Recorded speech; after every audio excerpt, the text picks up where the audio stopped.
rencana pemetaan masjid-masjid berbasis radikalisme dengan memberikan warna dan kategori pada sejumlah masjid tanpa merinci kategori dan lokasi masjidnya. Hal ini diupayakan untuk mencegah penyebaran paham terorisme. Pihak MUI atau Majelis Ulama Indonesia mengaku bahwa kepolisian turut menggandeng MUI dalam rencana pemetaan masjid mencegah radikalisme.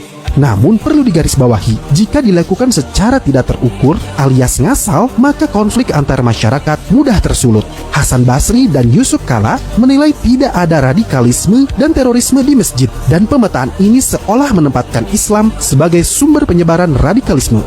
Hidayat Nur Wahid mempermasalahkan separatisme di Papua tidak dimasukkan ke dalam program kegiatan terorisme, sedangkan wacana pemetaan tersebut dinilai tendensius terhadap aktivitas di masjid. Hilmi Firdausi, apakah setelah adanya rencana pemetaan masjid akan dilakukan pemetaan juga pada tempat ibadah agama lainnya? Kalau menurut kamu, gimana? Perang ideologi terjadi. Saudara kita korban pernah menjadi penegak aparatur keamanan. Tapi ketika ideologi otak dia dicuci dengan dalih agama, lupa janji Satpam Marganya, lupa dengan dana bayangkaranya, lupa dengan segalanya. Semuanya dibuat agama Islam itu paling mudah dibawa kemana-mana. Mau jadi baik pakai Islam, mau dibikin gak baik juga bisa pakai dalil Islam. Tapi Islam tidak pernah akan bisa dihancurkan. Inna nahnu nadzalna dzikra wa inna lahu lahafidhun. Silakan kelompok manapun. Makanya ketika sekarang dunia berubah dengan menangnya Taliban, orang ketakutan, Talibanisme terjadi di mana-mana. Saya bilang ini NKRI, kita punya Pancasila. Nggak usah khawatir dengan Taliban. Buktinya Taliban lah yang menghancurkan ISIS. Kenapa Amerika tidak mampu menghancurkan ISIS? Karena yang membuat ISIS itu adalah Amerika.